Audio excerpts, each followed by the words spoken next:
Alright guys, welcome to part 2 of the Jeep video, reassembling the top end and everything that we have taken apart. We are actually driving it right now, so that's a little bit of a heads up and a sneak peek to the end. We do get it running and everything is working great. I want to shout out to SasquatchParts.com for sponsoring the parts that we put in this video. It has been an incredible journey doing this. I learned so much and they have been extremely helpful, but it is time to get into the video, and we're going to start right with reassembly, so stay tuned and enjoy the rest of the video. Alright, we're just going to go over everything that I've got for this little build project that we have going on here. We are going with ARP head studs. That is a whole kit from Sasquatch. They are awesome. They hooked us up. We got a new serpentine tensioner and 2 new serpentine idler pulleys. I have both of those and a new serpentine belt to go on. So here we have a thermostat gasket. We have injector O-rings and copper crush washers. Exhaust manifold gasket. Turbo exhaust manifold gasket. We have new rockers and lifters, also courtesy of Sasquatch Parts. Thank you very much. We also have new exhaust studs and pinch washers. And we got new exhaust studs just because while we're in there, why not? We also have new cam seals for both the intake and the exhaust cams. We also have a turbo drain gasket. This is the Sasquatch Parts upgraded intake elbow gasket. And then of course, we have head gasket and intake manifold gasket, also sponsored by Sasquatch Parts to do this job. I'm gonna put the head back together. We're gonna put the exhaust manifold on, get the head back on the engine, and get the head gasket and the head studs installed. Let's get to it. Alright, before we go ahead and put the head back on, I need to dry up all this oil that's in here, clean this up as best as we can, get all this gunk off of here, because as you can see there's a little bit of rust on some of these holes and that's definitely not good. And when I was taking the head off, and I've heard this report from other people as well, some of the head bolts were not as tight as other ones, so there's definitely a possibility there that these head bolts may be coming loose and causing the head gasket problems that some people are seeing. So I think the head studs are going to be a good addition to this as well. Let's go ahead and clean this up and get ready to start putting things back together again.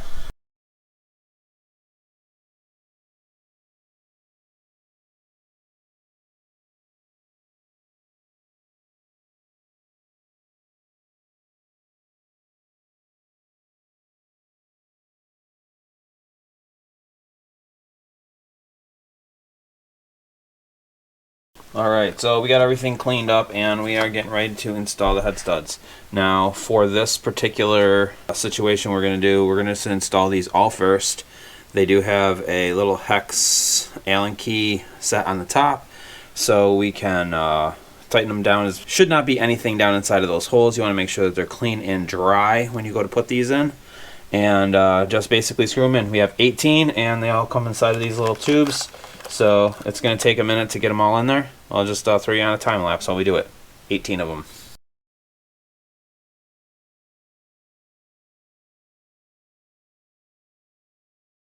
Alright, so these guys are 5mm. I got them all started. I'm just going to get them down as far as I can without like having to crank on them real good. I just kind of want them finger tight all the way down. This is just to give us as much room as possible to put the head in. We may have to back these out a little bit just to get the nuts to seat. I want as much room as I can to get the head on. As you can see, it's a little bit limited in there, so we're going to do the best we can. You got to go and put this head gasket on now. It is only meant to go on one way. It's a multi-layer steel gasket. We got 3 layers in here. They're coated with like a rubber material, I think it is, or something like that. So you want to be really careful not to scratch this or anything because it's a sealing surface. This should only go in one way. Should have the words facing upwards and towards the driver's side with our holes. This is what determines how thick the head gasket is. So there's 1 hole and 2 hole. I don't know if there's any more than that, but that's to determine the thickness of the materials here. So, and boom. Boom goes the dynamite.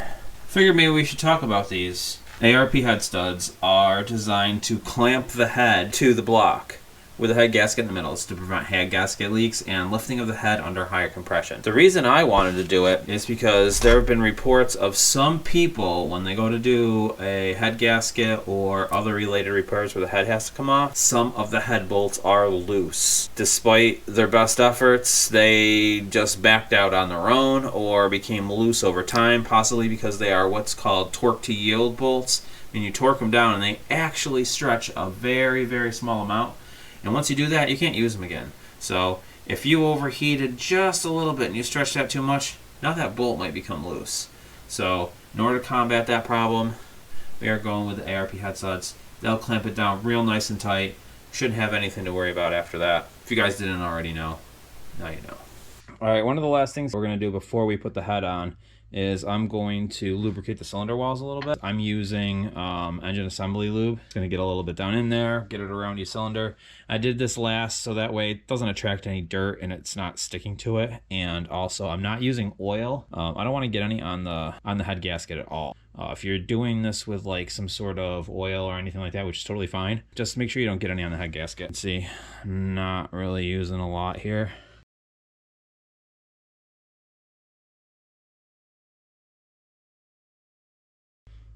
All right, so I am gonna attempt this on my own, mostly because I want to see if it can be done by one person. If this is a two-person job, I'll let you know. For right now, I am gonna be setting the head up over here on the side on my coat. Keep the zipper away from it, trying so that it doesn't get damaged at all. As a matter of fact, I'm gonna put a little pillow underneath it just to be on the safe side. It's really not too bad. It probably weighs, I would say, maybe like 75 pounds. Maybe not quite. That's probably on the heavy side. So, not too bad. All right, guys. So, I am sitting up on the upper radiator support right now, and it's holding me pretty good. I'm over 200 pounds, so it's not too bad. I also am standing on the steering rack. There's a couple of hard lines down there. You want to make sure you do not stand on those and bend them. There's also a couple of mount spots, which are pretty heavy-duty mount spots that you can stand on if you need to. Just be really careful about where you put your feet down there. We're going to try and do this with one person, and this is basically just let you know whether or not it's even possible. We got the exhaust manifold and the turbo bolted on. Well, basically, we just got to flip it up over onto everything at this point. So now, the hardest part of this, I think, is going to be lining up the holes and lining up the turbo oil supply feed line.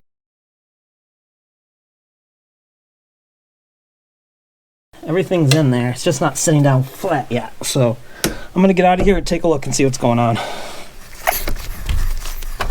It's really not too bad getting in and out of there, actually. All right, so my exhaust is actually what's hanging me up.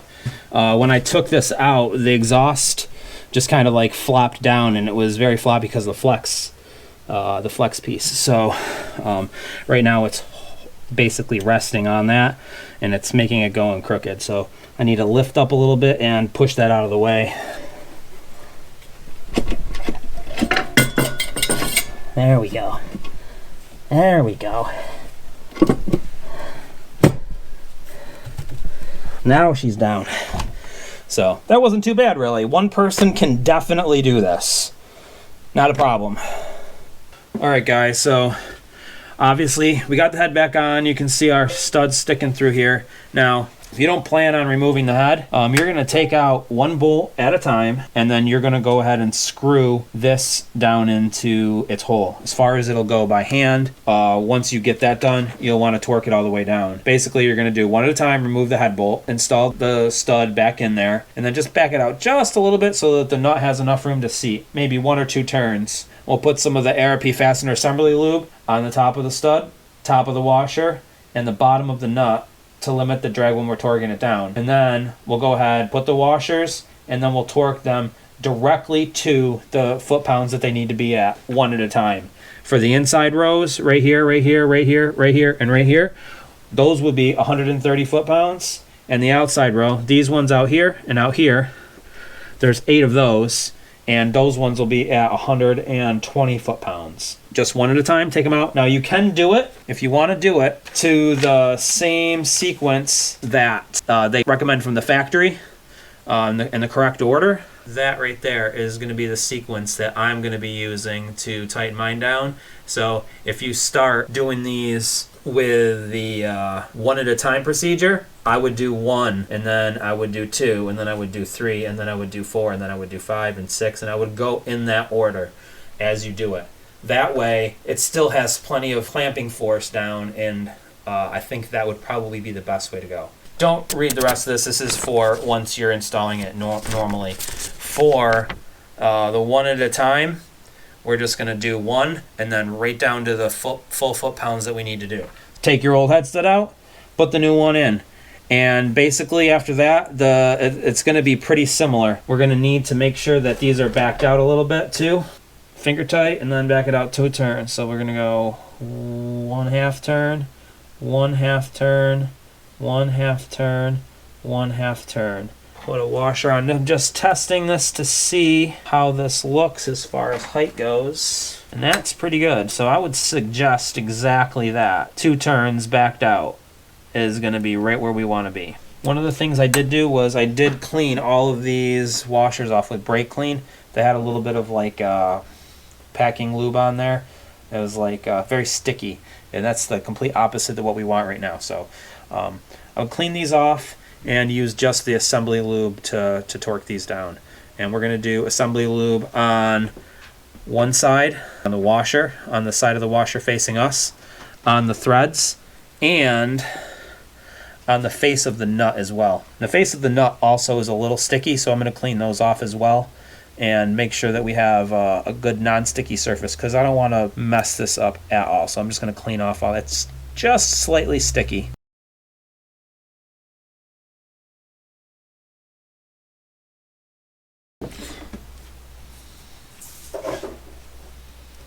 Alright, so what I'm doing is I'm just taking a 5mm here and backing these nuts studs out and just snugging the nuts up. Basically getting it hand tight, but making sure that all the threads on the studs are engaged. So some of these may have to come back it up a little bit so you can tighten the nut down some. This is just to make sure we have all the threads engaged on the nut that we possibly can. During the process of screwing these in, some of the studs screwed in a little bit as well. So this is just to kind of hold it in place while we tighten the nut down. Now we're ready to follow the torque down procedure, which is the same one that I showed you before. We are going to 100 foot-pounds, and then we're going to follow it up with 130 for the inside and 120 for the outside. So we're going to get the torque wrench out, set to 100 foot-pounds. We're going to do the inside 10, 9, 8, 7, 6, 5, 4, 3, 2, 1, and then the outside 11, 12, 13, 14, 15, 16, 17, 18. 10, 9,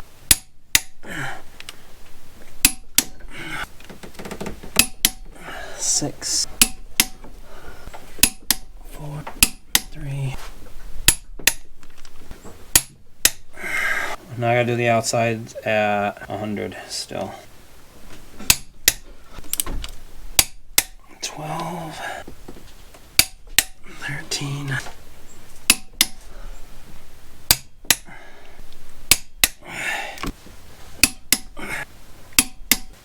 Okay, so 130, and that's 130 right there.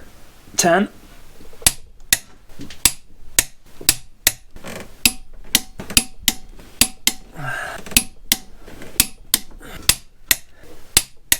That's 130. Then we're going to dial this back to 120, and then we're going to do that same sequence 11, 12, 13, 14, 15, 16, 17, and 18 in that order. So 11.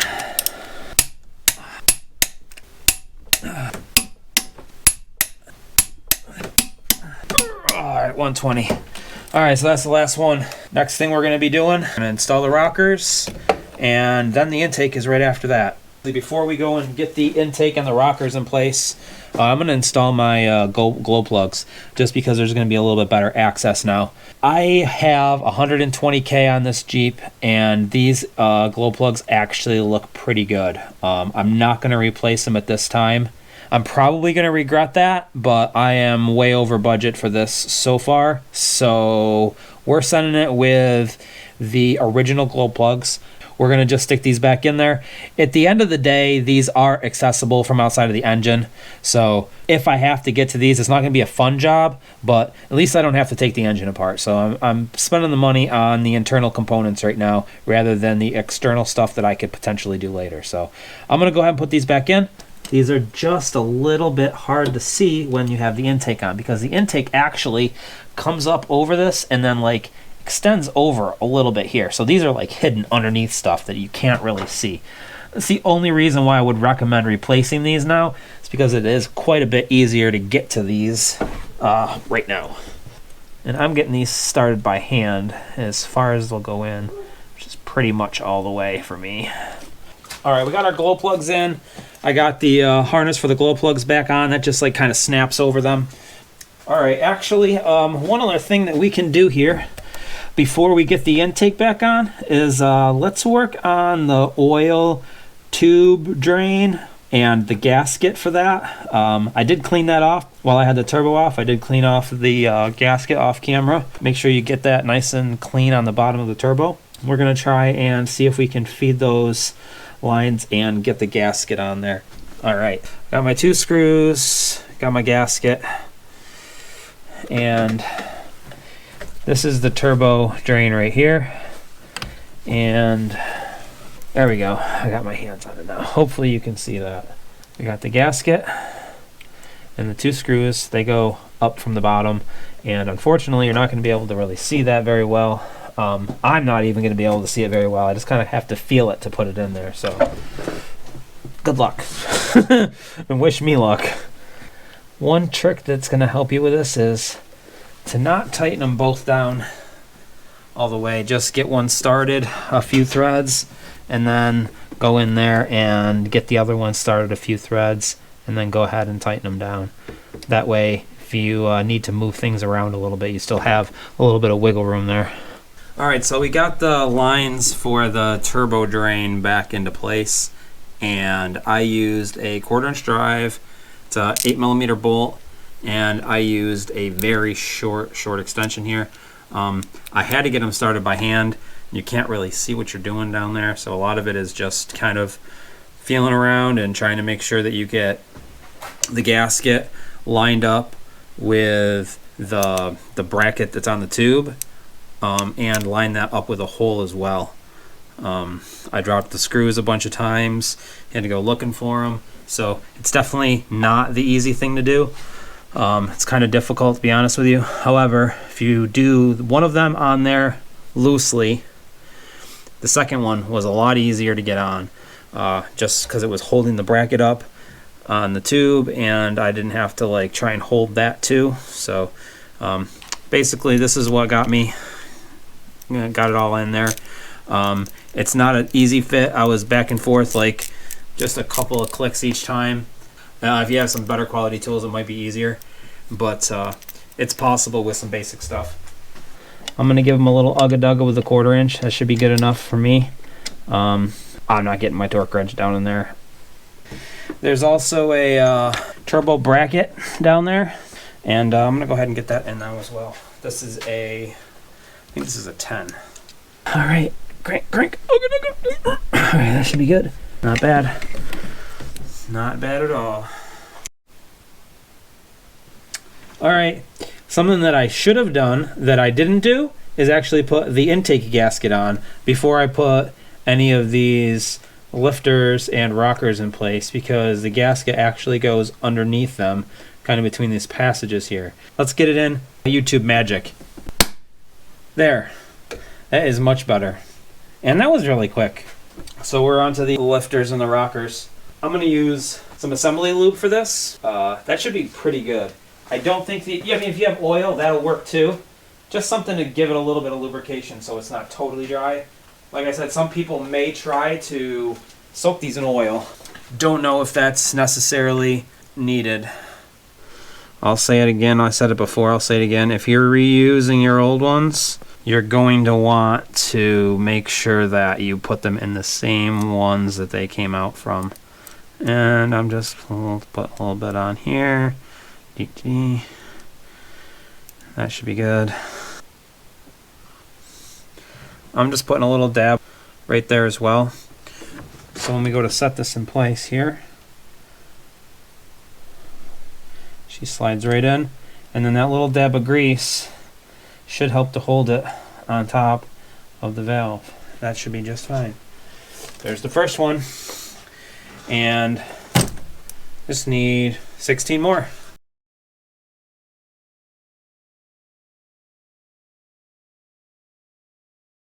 There are 2 dowel pin pieces that hold this aligned as a tool that you can get, and we don't have one of those, and that is to make sure that when you put put the intake back on here, it doesn't knock these off. As you can see, just like a little tap and it'll fall right off. So it's just sitting on top of the valves in this position.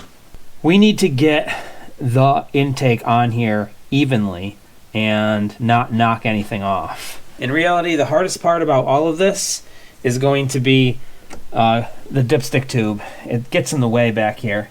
I wish there was a way that I could move it. Maybe if I would have known that, I might have removed it already. You're not going to be able to see these if you knock them off. So if you feel it contact anything while you're putting it on, probably hit one, knocked it off. They come off very easy. It's just like boom, just barely touching it, and that's all you're going to have to do. I do have some screws laying around, so what I did was I grabbed a couple bolts that screwed into these. These are 8 by 1.25 millimeter, and I just cut a bolt off and I put a little slot in the top of it in case I have to thread it out with a screwdriver or something, because I can't reach it by hand. I'm just going to thread this in like maybe 2 or 3 turns, and I have one of the exhaust manifold studs as well. I cleaned that up real good, and I'm going to also do the same thing with this one. However, I'm going to use these both on the center strip here because I don't have longer ones of these. These in reality should probably be about 2 or 3 inches long, if not more, so that way when the intake cover goes over it, you can pull these off. These outside screws on the outside here are much longer than the inner ones here, so I wish that I had some longer ones so I could have it go on square rather than just like lining it up on one plane, but this is the best I can do. I guess we'll see how it works. Worst case scenario, I gotta pull it back off, fix the valves, and then we can try it again. This is 1.5 inches, and this one is 1.25 inches. Alright, so I did knock one off. I had to take it back off again. It was one of the back ones, so even though I could kind of lift the front up a little bit, I still couldn't really reach back there. If you got to get back in here, definitely double check every single one of these. Even if it's just off a tiny little bit, it still might look like it's on there. Just make sure, look at every single one of these to make sure it's on. And like I said, I did have to bend this transmission dipstick tube up out of my way a little bit. Alright, so it's kind of difficult to get in here all the way, but the position that I'm in right now, I should be able to reach back here. Hopefully not knock any of these lifters off or these rockers off, and everything will be down nice and tight, and it'll seat right into the spot it needs to. So let's give it a try. I got it. All right, so I could feel it go right down on there. I got really lucky, but I could feel that go on nicely. So what I did was, originally I grabbed it from the very back. Right behind there's plugs for the back of the cams, and you can kind of get a grip on that, and that's how I initially put it in there. However, there isn't enough room for my hand back there, so I went to go and set it down, and I got lucky in my stud that I put here. I was able to set it on that very gently while I repositioned my hand, and then I grabbed it here, and I was able to actually see my little studs that I put in here. So let's pull you in a little bit better so you can see the studs I put in. This is one of them right here, which is got a little slot in it for a screwdriver so I can take it out. This one I should be able to take out by hand. Let's see, I can't really reach it, but I can get in there with a little pair of pliers to get it out. But yeah, the pins seated perfectly, everything went right down. Now we just got to torque it on. This is starting to look much more like a motor now. I remember what this looked like now. So I'm very anxious to get the rest of this back together. Let's get to it and torque these down. All right, we got our little spacer here. Pull that out.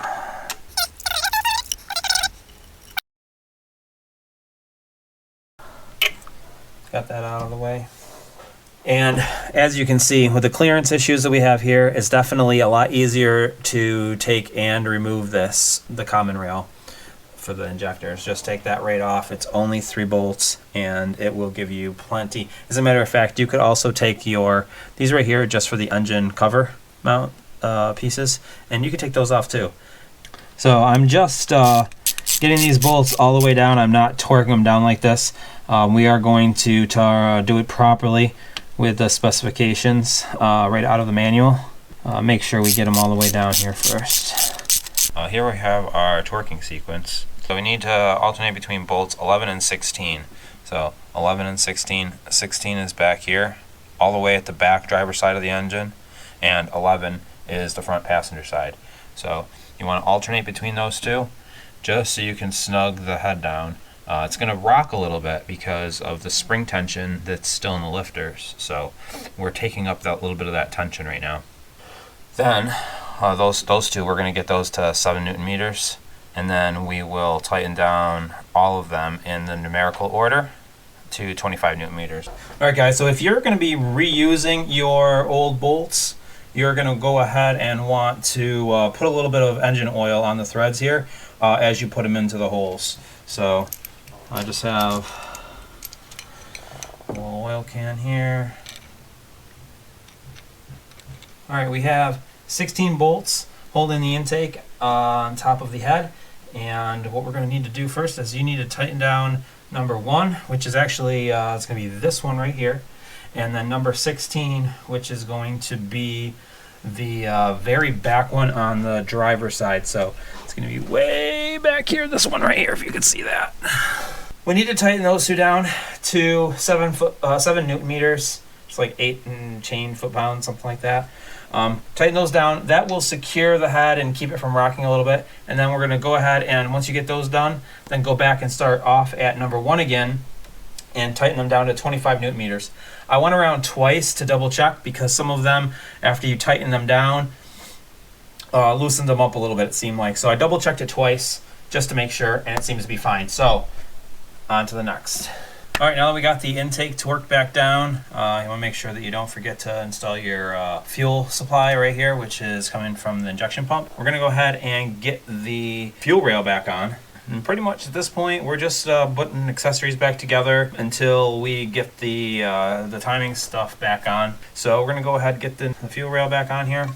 These, I believe, are 15 millimeter bolts. The way I did it was I left this all attached. Another thing to note is I left all of the lines here attached. I did have to bend them slightly to get everything out, but it shouldn't be too bad to get it all back in now. Keep in mind the injectors are still not in place, so you want to be careful not to drop anything down into the injector holes. And before you tighten it down all the way, it's always a good idea to get this back on. That way you have a little bit of wiggle room if you do need it. Look at that, got it on there, started by hand. So, and I'm not going to tighten these all the way down until I have the injectors in, just in case I do need to move things around a little bit. I have a little bit of wiggle room. Also, as part of the intake is we have this right here, which is the fuel return, and that actually goes on the top of the fuel pump down here. You can see, maybe you can see, it spins pretty freely, but it's kind of a hard pipe, so we may have to do a little bit of finagling around stuff to get it back where we want it. Just got to get this fuel return behind all this stuff down here. Now we can get it right up in here, and it'll just clip into place. This stuff pops right in. There we go, I can hear it click. All right, we were just getting ready to clean up the injectors here, put them back in. We have a new kit with new O-rings and new washers, which go on the very bottom here.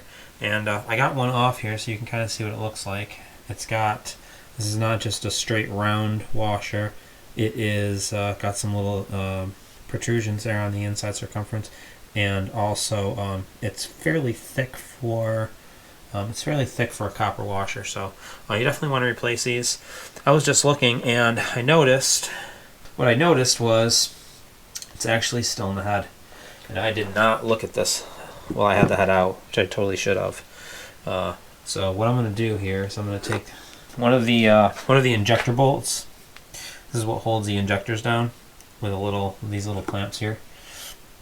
It's the same size just about as that, and if you screw it in just by hand, it holds onto it pretty good.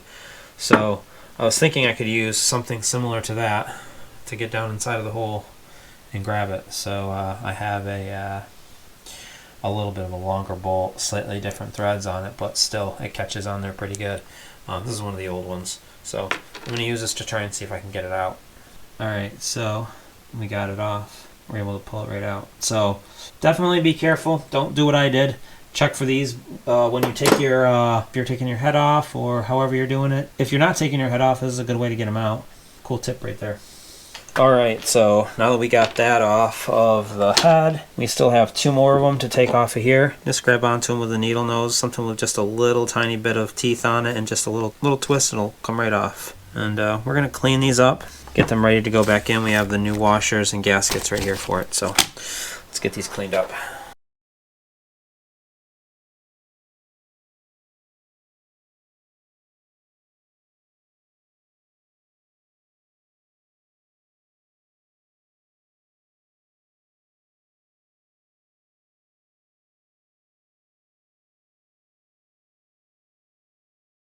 We got the seals on. We just rolled those up, and the new washers down here at the bottom. Now these are specific. They do have, you can't just like really use anything. They kind of fit on there specific, and they're a little bit thicker than the normal ones, so make sure you get the OEM ones for that. Now also, we're going to want to put some anti-seize on this right here, on the body of this. Now I'm not sure if we're supposed to go all the way down to the bottom below this, but I'm going to, just so that way as I put this into the intake, it will kind of lubricate this a little bit and hopefully not damage the seal at all, because I really want to make sure that stays clean. Alright, so we got this coated. I wiped a little bit of it back off because I had on there way more than I wanted. You want to make sure you put them back where you took them out, so you want to label the injector spot and the injector number when you're taking it out. Make sure you put it back where you did. Alright, so we got this injector. Now I'm going to start in the back just so that it's kind of the hardest one to do, and I figure we'll get that one in first. Now you want to make sure you have the injector nozzle is perfectly clean. You don't want any gunk in there, which mine is perfectly clean. And you want to make sure you have the top of the injector facing the right way, basically. Facing the right way is with all of the pressure side opening towards the back. So let's try and get this one in here. I just want to be careful with the very tip of that injector that you don't damage it or drop it on anything. Kind of went in pretty nice. Let's get the other ones in there. I'm going to go and put some more anti-seize on there and drop them in.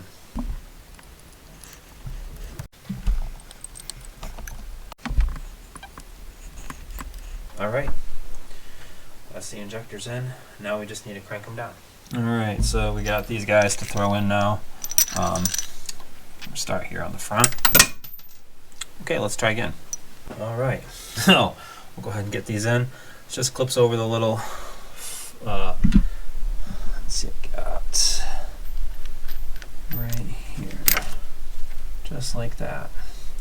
It looks like you may have to actually put this in as you're lowering the injector down. Seems like that would be quite a bit easier. Yeah, that certainly does work better. So for the first one where you have access, that's totally fine. But once you have these runners for the intake, it's going to be difficult to get those back down in there. You'll have to lift the injector up just a little bit to slide this in, and then back down again. And that should make it a lot easier to get in. And you may have to loosen up, if you don't already have them loose, the injector lines to be able to get everything lined up the correct way, straight. You can even actually start them once you get it in there. And I think that's what I'm going to do before I tighten everything down, because right now we still have a little bit of wiggle room with these injectors, and once it's hard mounted, it may be a little bit more difficult to get the injector lines on. So just make sure your injector lines are all clean. Mine are. get these started. We don't have to crank them all the way down right now. This is just to make it easier and to get the injectors lined up right where they need to be. And you can see now, just by hand, that's pretty snug in there. So then we'll just have to tighten down the injector bolts there at the end. All right, we gotta torque these down to, let's see, 32.4 Newton meters. We're gonna leave the injector loose on the injector side, but we can crank it up on the rail side.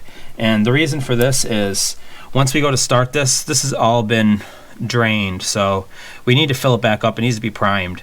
If it doesn't prime, it won't open the injectors because the fuel pressure sensor won't sense any pressure. Once it tries to compress air, it's just gonna compress that air. It could compress it infinitely, and it will never really build enough pressure if there's air in the system. So we need to make sure we get all the air out by leaving these loose. We'll crank it over a little bit. If it starts, we'll just come over here, crank these 4 down, and then we'll be good to go. Something to note, the fuel pressure pump in this can produce pressures upwards of 20,000 psi. Any of you familiar with hydraulic stuff will know that that will pierce your skin and could hurt you very badly. So anything that you do on the fuel system on this, you just want to be mindful of that. And you don't want to come over here and like loose things up like you might on a TDI or anything like that.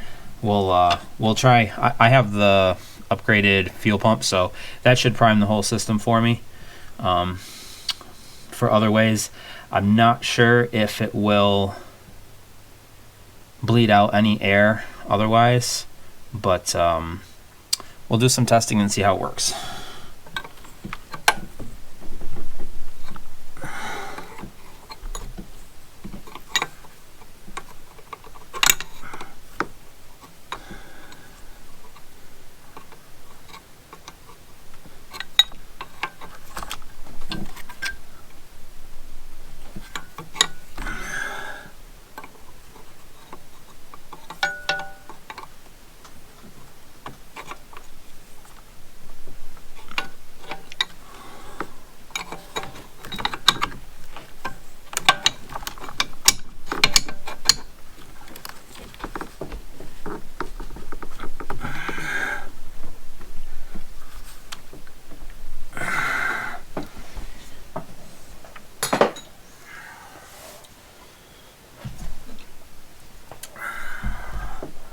Actually, I don't feel comfortable leaving these open knowing the pressures that are in here. I think we're going to just try and start it first and see how that goes when we get to that point. If we have to open these back up for any reason to bleed any fuel out, we're not going to do it while the car is running. We'll try and start it. We'll crack these, tighten them back down again, try and start it, see if we can build some pressure and bleed the air out that way. We've also got the return lines here, and these will pop into this right at the top of each injector. And it's recommended to use new clips for this. I didn't get new clips. I'm going to try and reuse my clips. We'll see if it works or not. And these do pop in, so you just got to push them down pretty good. They are plastic, so you want to be careful, but maybe a tiny little tap here. Just a tiny little tap will get them in. And then this goes over here to the return, and it goes right on this.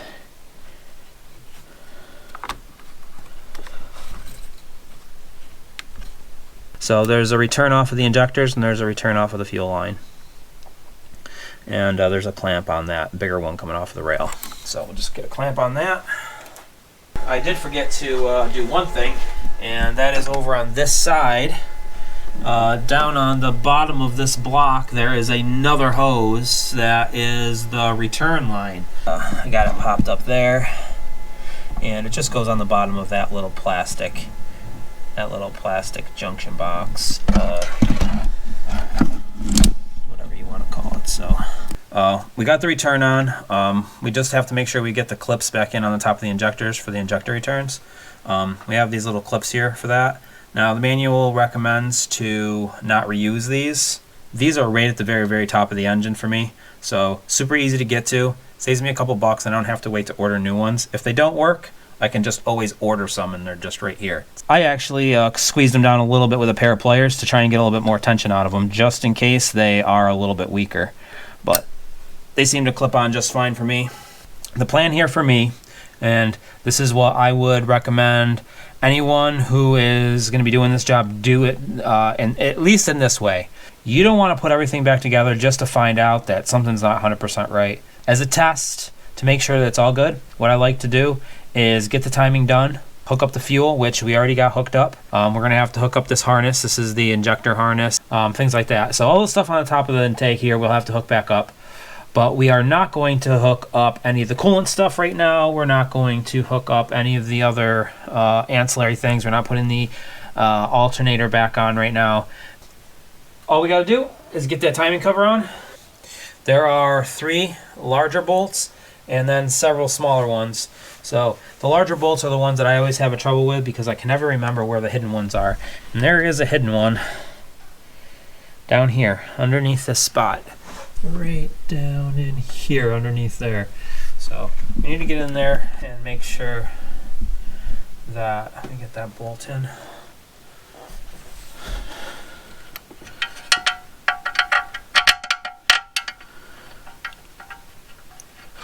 The other 2 are easy to see. Those are right up here on the front. I'm just going to get these in. These are 13 millimeters, I believe. All right, so we got our tensioners here. I am reusing my tensioners. These are only about 20,000 miles on them, so I'm going to definitely reuse these. If you have over 100,000 miles on your Jeep and you don't know when the last time your timing belt has been replaced, definitely the recommended interval for this is 6 years or 100,000 miles. So at this point, you're definitely going to want to make sure you do this. Now, these tensioners are for the timing belt, and they are reverse thread on these bolts. So keep that in mind, reverse thread, so you don't sit here and try and tighten it in forever and it doesn't go in. So reverse threads on these guys, and then we'll get the tensioner in there as well, and then the timing belt on. We are getting close to trying to start this. The way the tensioner goes on is there's down in here, it's kind of difficult to film it, but there's a little spot where this spring, this tension spring, will hold up against, and we want to make sure we get it on the right side of that. And basically what we're going to be doing is putting that in, and then once it's in place and the timing belt's on, we're going to use the timing belt tensioner tool here to put in there, and then we're going to tighten this, and the spring is going to stay where it is.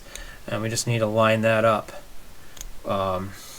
just barely onto this, about a 1 millimeter difference. We got our 2 sprockets here. Now, these are press fit. So basically you can put this on here, and there we go. It can install any way. As you can see, we still have our cam lock pins in, so this can install wherever it needs to. Obviously, you don't want it to, so we can get that on there too. I'm actually going to take the tensioner off right now. I think it'll be easier to line everything up with it out of the way, and then we can put it in afterwards and get everything tightened down. And everything is basically where it's got to be now. I just need to put that tensioner back in. As you can see, this is a pretty easy engine to time. However, it's a diesel, so you do want to make sure that you get this 100% correct. So what we'll do is we'll get this in there, and then we'll rotate the whole assembly. Alright, so in order to get the timing belt actually on here, what I did was I put the tensioner on first, wrapped the belt around it, and then I still have these on just very loosely. And I was able to, because we're working a lot higher on the engine, I was able to just slide the cam pulley on here once I got enough slack. So it was actually, one of these cam pulleys was the last thing to go on. It's a little hard. There's definitely not a lot of slack in this system. But these are still loose. These are not tightened down on here. They're just sitting in there loose. So, and we also have our cam holders in place. We're going to tighten the tensioner down. There's the tool in the toolkit. Goes in the little holes right on the side of this, and then we can bring it up, and we need to line it up with 1 millimeter of overlap on that spring. You're not really going to get a good look at this, but once you get it like that, go ahead and tighten down that 10mm bolt. That's in place. Now we do have to torque that down properly. I just snugged it up for now. The manual actually says to check this again after you rotate the engine a couple of times, which we're going to do after we remove our pins. Okay, with the pins out now, we can get our little seals back in here. Make sure you get the washer on there. You don't want to forget about that. There's one for each side. We shouldn't be starting it now, so these don't really matter too much, but if this goes okay, we are able to rotate this around without any trouble. Then we'll go ahead and hook up the harness, and then we'll try to start it for real. I'm gonna go ahead and start turning this over now. All right, well, we got this turned over a couple times. Everything is nice and tight, and what I use here is a little tiny mirror, basically just so that way I can see right from the front on to see how the tensioner looks. Tensioner looks actually really good. We got it just over the edge of that spring to the marking line. All right, and one of the last things we have to do is make sure that we get the oil supply to the turbo back on, and there are 2 copper crush washers that go with this banjo fitting. And what I did was I just hit these with a little bit of sandpaper on a flat piece of metal, clean them up a little bit because I did not get new ones of these. So you should be able to do the same thing. You can kind of tell when they're clean. They just look fairly brushed copper. I'm gonna go ahead and get this on. One washer here goes below the banjo fitting, one goes above it. It's a little bit difficult to get it all in there, but we'll give it a shot and see how it goes. So I got one up here on the top, and then this one right here has got to go under the fitting. So this is going to be the difficult one to get on. This top one's not too bad because you can kind of hold it while you're getting it in place. So here is our actuator for the turbo, and here is the line that we need. This is the supply line. Now it is a little bit bent from when I took everything out. I got caught on it, so getting this back in is going to be kind of difficult. I am going to work on trying to see if we can straighten it out a little bit better. All right, so we're working right here. There we go, that's a good shot. So there's the bottom washer, here's the top washer on the nut already. Got to get these all in there and lined up, and that's not too bad. Got that through okay. We got the bolt in there. It was pretty difficult to get it lined up. I had to use a crowbar to kind of bend the hard line. This hard line goes down on the side. I had to use a crowbar to bend it a little bit. It was also touching the actuator line that is underneath this. The line was touching that. So you want to make sure that the line is not touching that, because otherwise you're going to get, it's going to cause a check engine light, and you're going to get boost problems and stuff like that. Black smoke coming out of the exhaust. We got our exhaust here. We got to hook back up. That should be pretty easy. And then we got to put our harness back up here. We're not going to do any of the coolant stuff right now. We just want to see if this thing will start. We're not going to run it for an extended period of time because we don't have any coolant. The oil system is sealed back up, so we shouldn't have any oil problems other than our PCV. CCV, we got to have a new one of those put in. As you can see here, a bunch of my labels came off of the injectors here. That's definitely not good. I would recommend making your own labels. These labels are already 15 years old at this point, so if you're watching this, they're at least 15 years old. I would definitely mark these, and you want to mark them to the injector. So just a couple pieces of colored tape or magic marker or something to know that this is number 1 and then this is number 1 plug. The idea is to get this back into its main position, and then most of the plugs should line up where they're supposed to go. So we got this one right here, injector number 1. That's pretty obvious. It looks like it goes right there. It's not labeled. And we got injector number 2 right here. You can kind of feel the wires too. If for some reason one of your labels falls off, you can kind of feel where the wire wants to go and how it should sit. Some of these are just been in this position for so long, even though it's been sitting up here for a little bit. They all still want to kind of go right back where they used to be. So, all right, guys. Well, we did successfully get it started, and now we just need to basically hook all the accessories and the rest of the stuff back up. This is a test to make sure everything's good, and also a test to check the tensioner and make sure that the tensioner hasn't moved. That is definitely something important, and you don't want to forget to do that. All right, so over here on the driver's side of the engine, we'll hook the intake back up, and we have a clamp for that. Otherwise, you would have to install the flow control valve. system, which I no longer have installed on the Jeep. So unfortunately I can't show you that part, but there is an EGR line that comes up to the flow control valve. There's a couple of cables as well. I have that all removed in lieu of the straight from the intercooler to the intake. So we'll go ahead and get this clamp on. And while I'm down here, I'll also put the bolt back in for the dipstick too, because that is also off of the front driver's side bolt to that 4-bolt connector. And we're just gonna take that off and put that on there, and we'll also get this on there as well. All right, so we're gonna go ahead and put in the PCV valve. I got new washers. I meant to order 2. I only ordered 1. If you order another one of these, make sure you get 2, because it does require 2, and I only got 1, and I have an old one in there now. So hopefully that is good enough to seal it down. All right, let's see if we can get the heat shields on. We already got the turbo all bolted up. Everything else is on over here. Then the lowest thing that we really have to do at this point is the heat shields. There's 2 of them. And one of these bolts goes right on the front, so rather like the passenger side of the turbo. And then there's 2 on the top of the manifold that also go in. Let's get that one in, and then those heat shields will be done.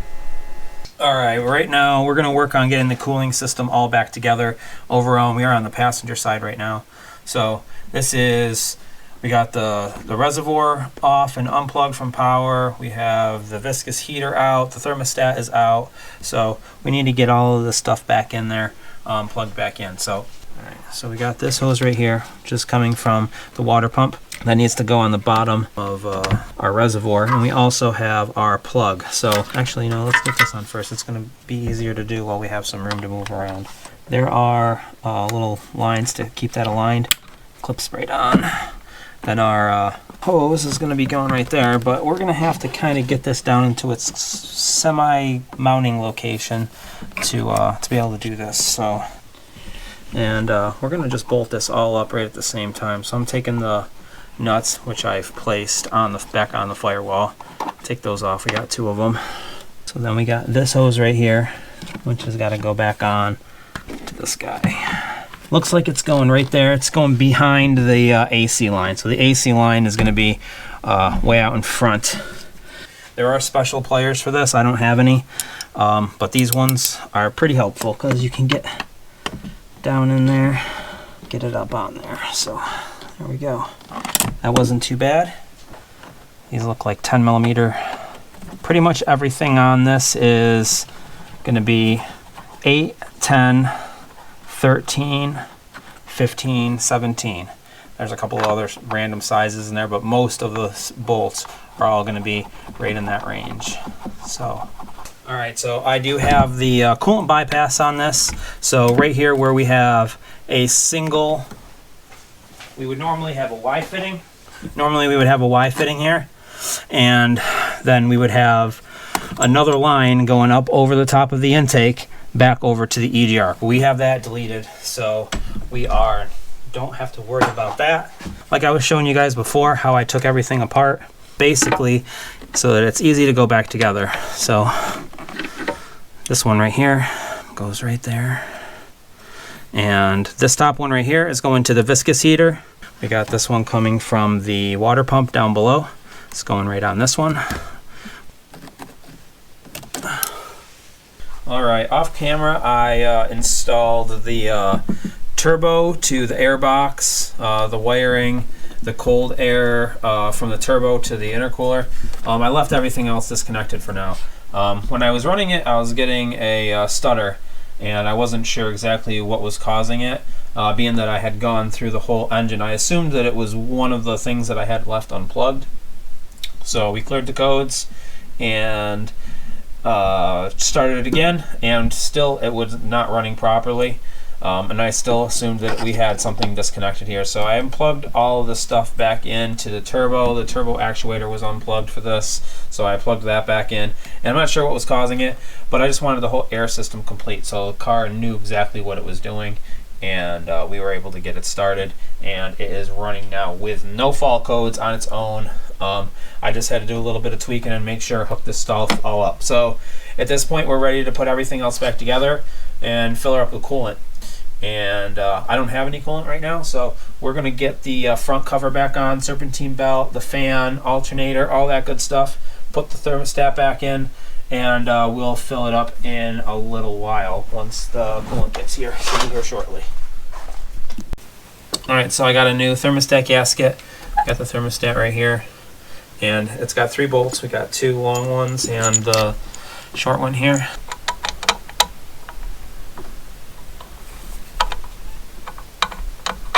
There we go. Got that through. There. So, got the gasket going on like this.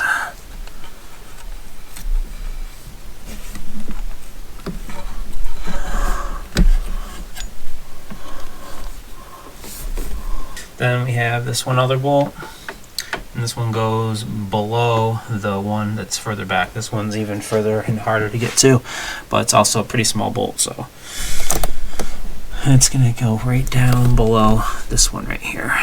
So we're gonna get the viscous heater in now that we have the thermostat on. Viscous heater has 2 bolts and 1 plug. I'm just gonna get this down in there and stick it up where it goes. Now, this hose right here goes up to the top of the intake here. There's another hose that's going towards the back, so we need to make sure we get that going up more routed where it needs to go. And then this bolt right here goes into here, and then this cap screw has mounting bolts just up here, basically on the thermostat. So we have this hose right here also that's going onto the top, and there's our plug for it. We just got to get this lined up the rest of the way here.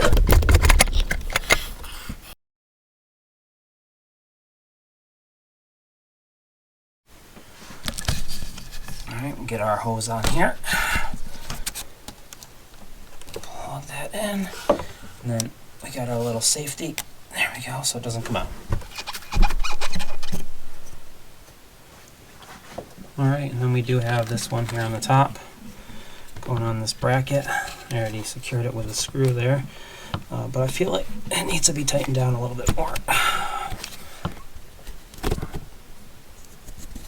There we go. This is just a bracket for that coolant line mount. Alright, we got this one right here. It's upper radiator hose. Put that on.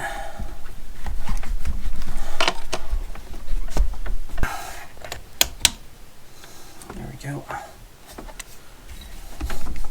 Alright guys, this isn't fully on all the way, so there's a couple of bolts that we can put in for this. We got the rest of these guys right here for the intake cover. Now hopefully we can get them all on with everything in the way here. We may have to bump the engine over just a little bit in order to access these top ones, but I do believe that we should be able to get them all. Alright, so we have the 2 inner timing cover bolts right here and right here at the very top in between the sprockets. You can tighten those down with the cams in place. You shouldn't have to get back in that far, but I just opted to leave as much stuff undone until I knew everything was running good. And then there's 3 more. There's 2 hidden underneath, one right here and one right here underneath the outside of the timing belt. And then there's another one down here just in front of the that's basically where the timing line is for the injection pump. Alright, we're going to get ready to put the alternator in. We're going to need this piece right here. It's got 3 bolts. This bottom one kind of sandwiches in with the alternator here down on the bottom, so go ahead and get this one started. It's got these 2 I think these are 13 millimeters up here at the top, and these go at kind of an angle. It captures the booster, brake booster line, and also this one up here kind of goes in at an angle. And the best way to do this is just to get them started and not to tighten them down all the way, just kind of get them started and keep this loose. Alternator kind of sandwiches in there.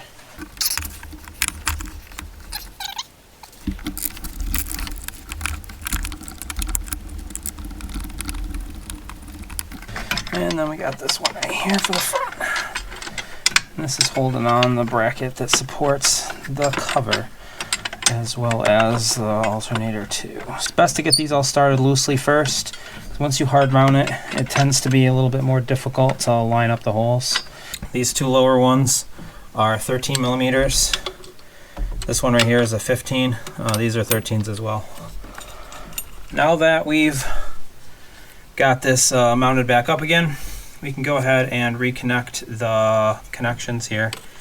So right over here on the side there's a little notch. This goes down inside of that notch. So I'm just going to pull this around this way. And then we just got to hook up the connector.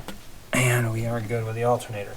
Alright, so right down here we got the power steering pulley, power steering pump with no pulley on it yet, because we have to get the tensioner in there first. So the tensioner will bolt up to that, and then we will be able to get that pulley on down there below. But we need to get this on first. It goes on just like this.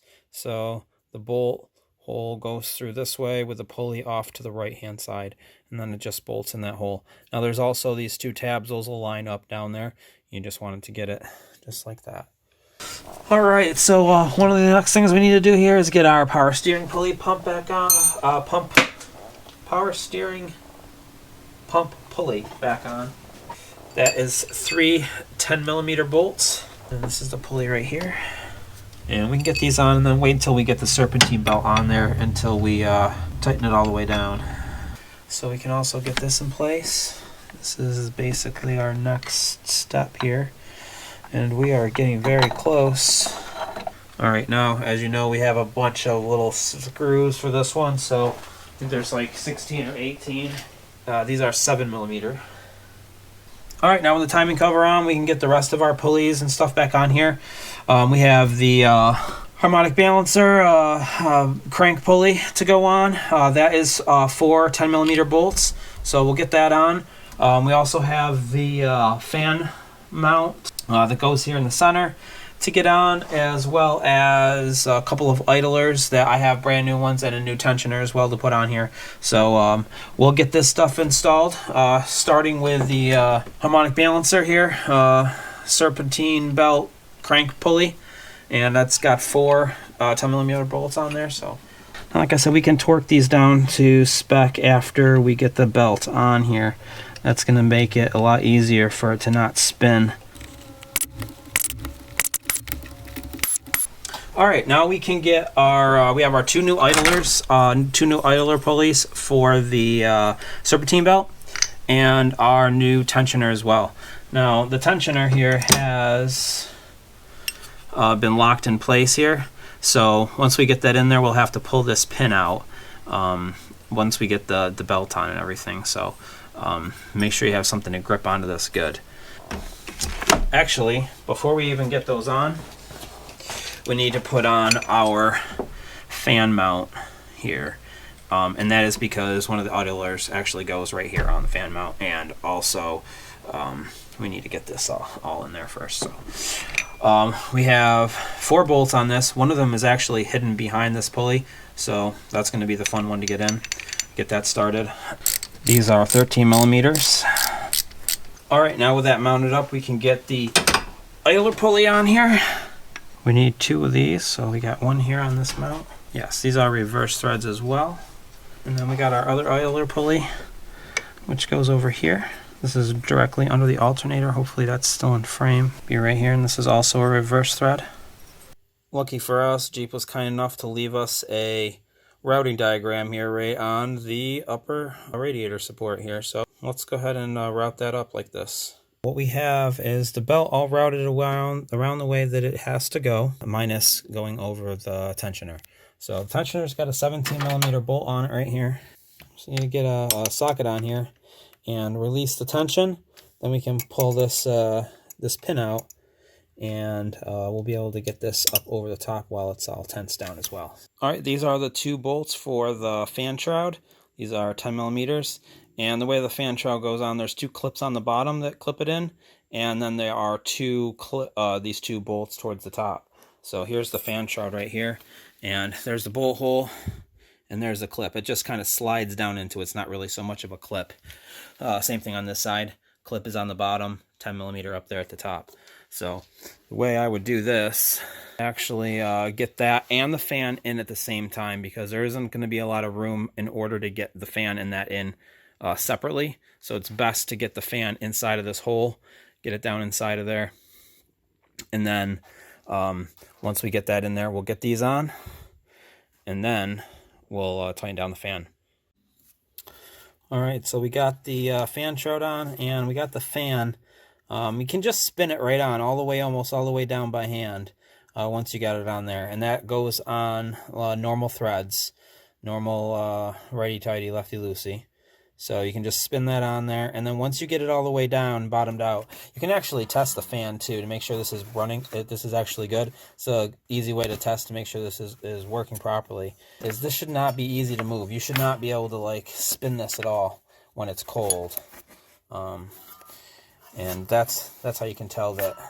We got to tighten that down, and in order to do that, we're going to need to put a socket on the nut that goes in the bottom down here hole. It's a 13 millimeter, and that's to keep it from spinning. All right, well, I got the wrench on there, and I got the socket down there in the hole. I happen to have a specialty wrench, so it's basically a box wrench with a 13 millimeter on the end, which is really, really handy for this because you can get it right in the hole, and it's not too long where it'll hit the fan. So I got that in there. Go ahead and this is a crank. Oh yeah, that's tight on there now. That was already pretty tight, I guess. All right, time for some coolant, I guess.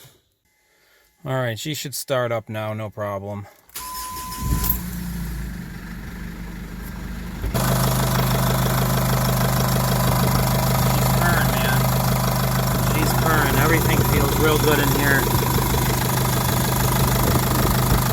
Everything sounds good.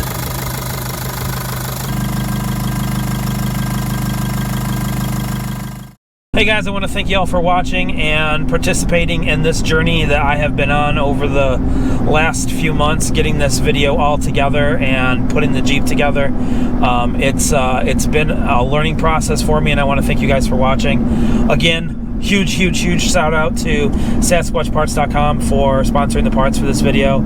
Please check out the link in the description if you have one of these to get all your parts from. They've been essential in just about everything that we've done on this Jeep so far. So huge shout out to SasquatchParts.com, and I want to thank you guys for sticking around. If you got to this part of the video, it has been a journey for me, and it's apologize, a bit of a long video, but there is a huge amount of information in here, and I just hope that it can help somebody out. If you are interested in the Jeep, please subscribe. We are going to do more videos on it, and hit the notification bell so you can see when we release new videos. Like I said, like, comment, subscribe. As always, please stay tuned for more content, and we guys are the best subscribers ever. We will see you on the next one.